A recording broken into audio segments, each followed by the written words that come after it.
Yalla Boker Or Beshem Hashem Naaseh Venasser en ce 10 du mois de mai, le 9 du mois de Iyar Chim Tovim Shalom. Shiur acheté par ton papa, comment il s'appelle? Yehuda Yosef Yehuda Ben Ben Shimon, Hashem Berechoto V'Etanu Refoua Shlema. Le shiur a été acheté pour aider le Rav Twitou, début du mois des Avrechim. C'est Chamoud. Bonne santé et longue vie au Rav Twitou et toute sa famille. Mamash Chamoud. Hashem envoie le Mashach et la délivrance.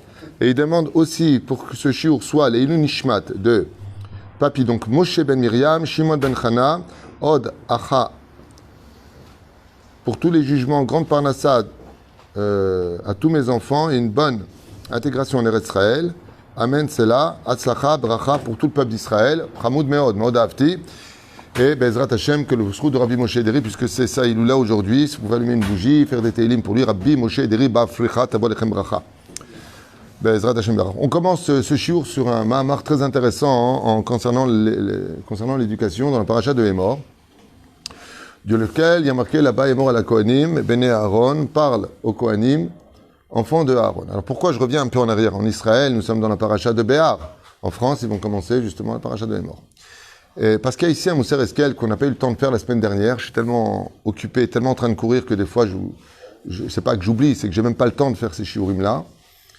Rashi Akadosh nous dit que Mazerim Gdolim Alaktanim, il faut que les grands préviennent les enfants. D'accord? Comme ça nous dit Rashi Akadosh, Hémor à la Kohanim Béné Aaron, dit au Kohanim fils de Aaron, donc il y a une notion de père et d'enfant, et on nous demande que les grands préviennent et mettent en garde les enfants. Les enfants de quoi? Eh bien des choses interdites par la Torah, de rester pur, de ne pas tomber dans la klippa, de ne pas tomber dans la déchéance morale.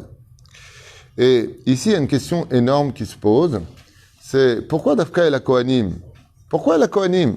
Est-ce que dans l'éducation, on ne doit pas tenir nos enfants au courant pour toutes les mitzvot de la Torah et pour toutes les impuretés et les interdits de la Torah? C'est pas très logique de dire, d'une certaine façon, que les grands doivent prévenir les petits de faire attention à leur kedusha. C'est pas mouvan, c'est pas normal. Alors juste pour les Kohanim, qu'est-ce que viendrait nous enseigner ici Rashi Akadosh quand il nous dit, pour t'enseigner que les grands doivent prévenir les petits? Faites attention à l'éducation, nous dit la Torah dans la paracha de Hémor, comme on l'a lu, nous ici en Israël, la semaine dernière et en France, ils le liront, en Galoute d'ailleurs, pour ce Shabbat qui arrive. Vous avez compris la question? Juste pour ça, tu préviens les petits? Et de regarder des films, tu les préviens pas? Et de se lever matin pour la prière, tu les préviens pas? Et faire attention aux fréquentations, tu les préviens pas? Pour tout, tu dois prévenir les enfants. Et là, on a un klal, on a une généralité qui nous apprend que Ahare, même dans le Shulchan Aruch, Ahare Arov Le'atot, on va selon en général la majorité. C'est-à-dire qu'il est normal qu'il y ait un mouvement majoritaire qui emmène, sauf à la fin des temps aujourd'hui, c'est que des minorités qui prennent le pouvoir. Ce sont des minorités, des 0,1% qui changent les lois. C'est un truc de fou.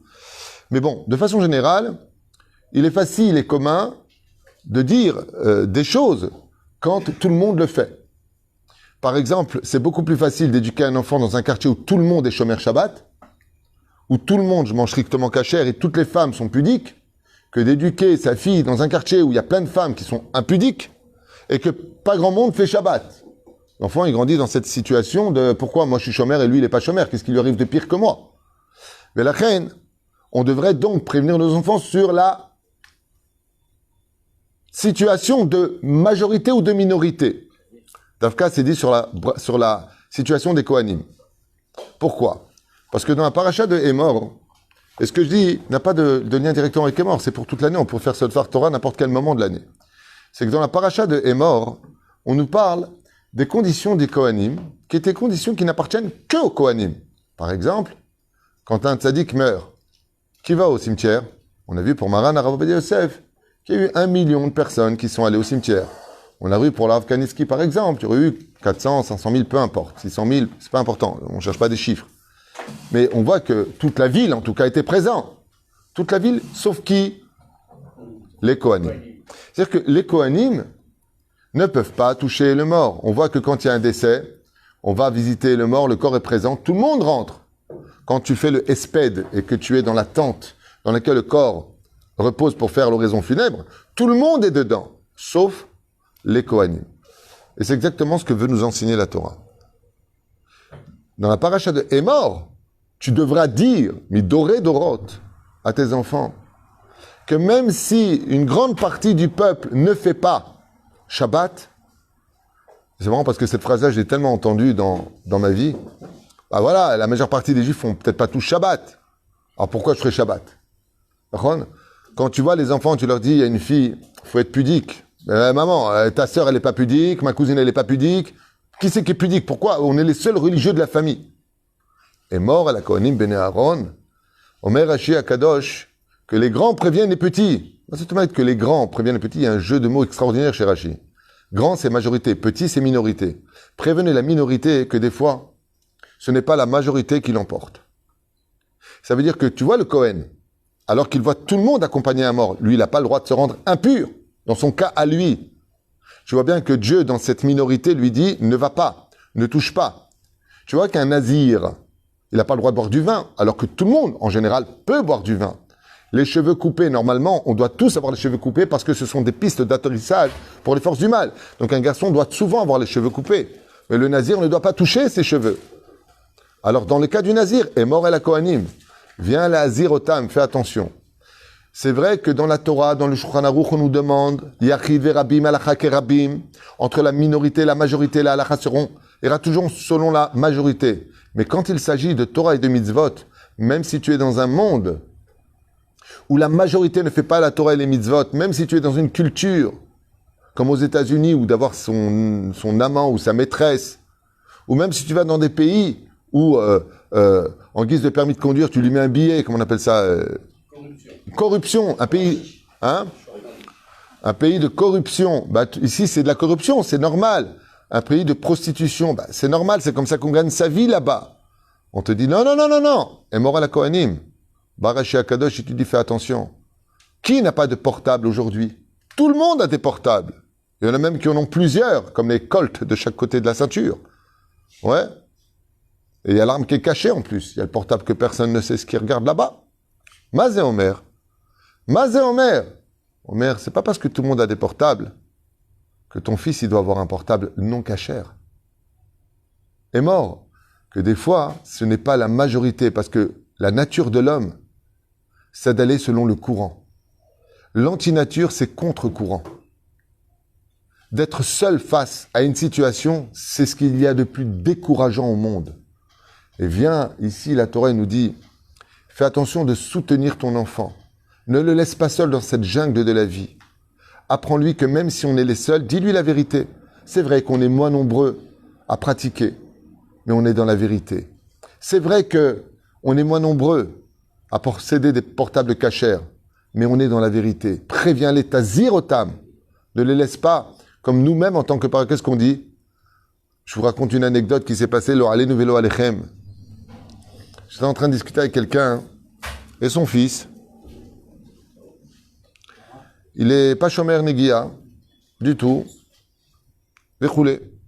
Et très bizarrement, je lui dis, au moins préviens-le, qui ne fait pas d'Avera. Qui m'a sorti le père? Rav tout le monde fait ça aujourd'hui. Qui c'est qui shomer negia? On n'a pas dit chas v'shalom de frapper avec ça, de être maladroit avec ça, d'imposer. On ne fait pas de dictature. Baruch shelo. Aval omrim lanu rabotenu alem shalom. Zaher meod. Ce n'est pas parce que la majorité se trompe que la majorité a raison. À l'image d'une chose que Dieu nous a donnée sur terre, je vous pose une question. Il y a plus de diamants ou de cailloux? Il y a beaucoup plus de cailloux sur terre. Mais est-ce que vous avez déjà vu une bague avec un caillou par terre? Il n'existe pas. Pérouche Adavar, que justement ce qui fait la beauté de la Torah, c'est sa rareté. Ce qui fait la beauté du tzaddik, qui brille plus fort que les autres, c'est parce que les autres sont éteints. Et le but de ce monde, c'est d'appartenir justement à cette extraordinaire vérité qui est minoritaire pour le moment, comme c'est marqué dans la Gemara de Sota, même tête. Là-bas, il est marqué Ya'ader ha'emet. La vérité disparaîtra à la fin des temps, on vivra que dans le mensonge. Alors vous imaginez celui qui vit dans la Torah et les mitzvot?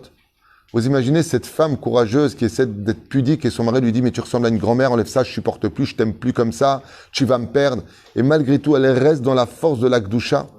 Elle est minoritaire parce que même ses parents la préviennent, parce que ses amis la préviennent. Oh, ça va, elle est cool. Mais qui sera devant toi? Qui sera avec toi le jour du jugement? Qui? Mi Azor Lecha. Bien entendu, ce que je dis, il faut faire chez la Tracham. Vous allez voir un Chacham comme il crée les gouffos, hein, que ce soit clair. Mais de façon générale, Kenza Inyan. Aujourd'hui, quand tu poses une question, je vous l'ai souvent dit. La fois, je parlais avec quelqu'un, il était chômeur Shabbat, et il me dit « Ah non, non, je suis normal. » Parce que c'est une réalité. Celui qui est chômeur Shabbat, il est marginal, il est anormal. Quoi, t'es pudique? Tu vois une femme qui est à la plage, avec son kissouille, avec sa robe, elle est pudique, alors que tout le monde est en maillot de bain. Ben, elle fait tâche au niveau du décor. Mais la seule qui a raison, c'est elle. Vous allez me dire, qu'est-ce qu'elle fait à la plage? Elle est venue, elle a le droit. Minadine, elle a le droit. À part le Ramban, elle a le droit. Une femme a le droit d'aller à la plage si elle est pudique. Une tarla, aval zélo dugmatova. C'est pas un bel exemple. C'est-à-dire, un homme a sourlo, s'il va à la plage, mélangé, même s'il a de la Torah, il fait beaucoup d'actions. La Gemara nous dit dans Brachot, Samech Aleph, Amoud Aleph, chez Yored Geinam, un halek miskin. Lama, ok? D'où la gravité d'aller à la plage et les piscines mélangées, ainsi de suite. Mais quand vous allez à l'hôtel, combien de pourcentage vont à la piscine mélangée? 99,9%. T'as Yahid, tu vas pas. Pourquoi tu vas pas? Pourquoi tu vas pas là-bas? Tout le monde danse ensemble au mariage. Just one for the money and two for the show. Ouais, et alors? T'as deux barbus qui dansent là-dessus, ou sur un slow, c'est pas... Tout le monde danse dans les mariages. Il y a plus de monde dans les boîtes de nuit que dans les yeshivot. On est bien d'accord, l'élève al-Fav d'Alim. Et c'est exactement ce que nous dit la Torah. Il y a des moments dans l'éducation où même si la majorité est dans les forces du mal, c'est nachon. Aval mitzad sheni, le émet doit rester le émet. Et c'est sur ça qu'on doit prévenir nos enfants dans l'éducation. C'est vrai que la majeure partie de la famille n'est pas encore fait tchouva. Aval teda lecha, que toi tu es dans le émet. Il faut les prévenir que des fois ce n'est pas la majorité qui l'emporte. Il y a une très belle histoire. Les Maad Avardome, ou Bezan et Mesayem, Bezrat Hashem, Atche Avrechim Yagiyu Kulam, c'est pour Katzar, Arav Mashiach, Ot Kama Dakot, Bezrat Hashem Itbarach. Alors Mashiach toujours en train d'étudier du Zohar. Il connaît le Zohar Baal Peh. Gemara Baal Peh, Bli Ayin Aracham Sha'alik. Histoire d'un roi qui avait jamais de sa vie vu un miroir et qui n'était jamais sorti à cause de sa maladie. Il y a des gens qui ont une maladie, ils n'arrivent pas à sortir dehors. Comment on appelle cette maladie-là? Hein? Agoraphobe. Agoraphobe. Il était agoraphobe. Et il n'était jamais sorti de sa vie dehors. Il connaissait... Alors par ses 7 ministres, il dirigeait tout son royaume. Comme ça. Et voilà que il meurt. Et son fils prend le pouvoir. Et lui aussi, il est agoraphobe. Il ne sort pas. Il ne peut pas sortir. Mais par contre, c'est la première fois qu'il reçoit quelqu'un chez lui. Il reçoit un roi d'Afrique qui lui apporte un très beau cadeau. Et là, il reçoit un miroir. Un très très beau miroir. Et c'est la première fois de sa vie qu'il voit un miroir. Et bien entendu, le Premier ministre, ils n'arrêtaient pas de faire de la flatterie. Et c'était 7 ministres qu'il y avait là-bas. 7 profiteurs, 7 malhonnêtes qui profitaient de la situation du roi pour diriger eux le royaume, voulant dire tout ce qu'il voulait dire et en disant au roi ce qu'il avait besoin d'entendre. Et donc à chaque fois, vous êtes beau monseigneur, vous êtes le plus beau, vous êtes le plus gentil, vous êtes le plus ceci, vous êtes le plus cela. Kachaya Matzav. Jusqu'au jour où il a reçu ce miroir. Et là, le jeune roi, pour la première fois de sa vie, se regarde dans le miroir et il découvre qu'il a un œil un peu plus petit que l'autre, le nez il est tordu, les dents elles sont à travers. Et il dit, mais qu'est-ce que je suis moche? Quoi, c'est ça, moi? Et à ce moment-là, un des ministres rentre des finances et lui dit, Majesté, vous êtes tellement beau. Oh, quelle chance nous avons. Il dit, tellement beau. Venez ici, vous tous. Il y a les 7 ministres qui rentrent comme ça. Il dit, comment vous me voyez? Il dit, vous êtes magnifique. Il dit, vous plaisantez ou quoi? Regardez le miroir. Et là, il regarde dans le miroir et dit, aïe, je regarde maintenant. Mais je suis moche. Pourquoi vous dites que je suis beau? À ce moment-là, les ministres, ils disent, oui, d'accord, mais nous, on est 7 à dire que vous êtes beau. Et le miroir, il est seul à dire que vous êtes moche. Et vous savez qu'on a une généralité. On va que selon la majorité. Il dit, ah, oui, c'est vrai, c'est la loi. Vous avez raison. Donc ce miroir ne me sert à rien. Eux, ils sortent. Il prend une chaise, il la jette toutes ses forces contre le miroir. Et le miroir explose en plusieurs morceaux. Et à ce moment-là, il vient comme ça, il regrette un petit peu, il dit, mince, j'ai quand même cassé mon miroir. Il vient pour ramasser un miroir, un morceau de miroir, il se regarde et il dit, mais je suis toujours aussi moche. Il le met de côté, il ramasse le deuxième, le troisième, quatrième, cinquième, dixième, vingtième, trentième, cinquantième. Ils les a tous mis sur la table. Il dit, oh, ramenez-les. Ils reviennent maintenant en arrière. Les ministres, il dit, comment vous me voyez? Il dit, ben, vous êtes le plus beau du monde. Alors il lui dit, eh ben moi j'ai un problème avec vous maintenant. Pourquoi? J'ai 60 morceaux de miroir qui disent que je suis laid. Donc ils sont majoritaires. Donc vous êtes des menteurs, donc je vais tous vous pendre. À ce moment-là, le ministre de l'Intérieur lui dit, mais non, mais attendez. C'est vrai que là maintenant, vos miroirs sont majoritaires. C'est vrai qu'ils sont majoritaires. Mais entre nous, eux, les miroirs, ils n'ont pas d'âme, ils n'ont pas de cœur, ils n'ont pas d'yeux, ils n'ont pas d'oreilles, ils n'ont pas de sentiments, ils n'ont pas de foie ni de reins. Nous, on est humains, donc on vous voit avec notre cœur, avec. À ce moment-là, le jeune roi le regarde comme ça et leur dit, c'est là qu'est tout le problème. Le miroir n'a rien, donc il n'a aucun intérêt. Donc il ne peut dévoiler que la vérité parce qu'il n'a aucun intérêt. Tandis que vous avez des intérêts. Vous avez un cœur, vous avez des yeux, des oreilles, un nez. Vous, quand vous dites des choses, c'est parce que vous avez des intérêts. Donc je comprends que vous m'avez arnaqué, et moi et mon père, il les a tous tués à ce moment-là. Kachaza mashal vezanimshal. En brim rabotenu ala mashalom, nos sages nous disent, ainsi exactement dit Yetzerara. Il te dit, suis la majorité du monde du mensonge, là où il y a des intérêts. Mais la Torah n'a aucun intérêt si ce n'est qu'une seule chose, refléter la réalité de ta vie pour que demain, tu apprennes à te maquiller, à devenir meilleur, à devenir plus beau. C'est pour cela que dans la vie, même si on n'est pas majoritaire, dans le monde de la Torah, même si c'est vrai que, alors Tazir et Dolim alaktanim, mets en garde les jeunes et apprends-leur que dans la vie, le miroir de la vie, peut-être qu'il n'a pas beaucoup d'intérêt, peut-être que d'être pudique, peut-être que d'étudier la Torah, tu ne vois pas vraiment l'intérêt dans l'absolu, mais il y a une chose de sûre, c'est que la Torah ne te demande rien d'autre que te refléter dans la réalité de ce monde, tandis que le Yetzerara, lui, dans le monde de la mauvaise éducation, ne va pas cesser de te flatter, de te faire croire que des choses qui en réalité ne servent que ses intérêts à lui. C'est de gagner le combat et de te voler ta propre vie. Baruch Adonai Leolam. Amen. Amen.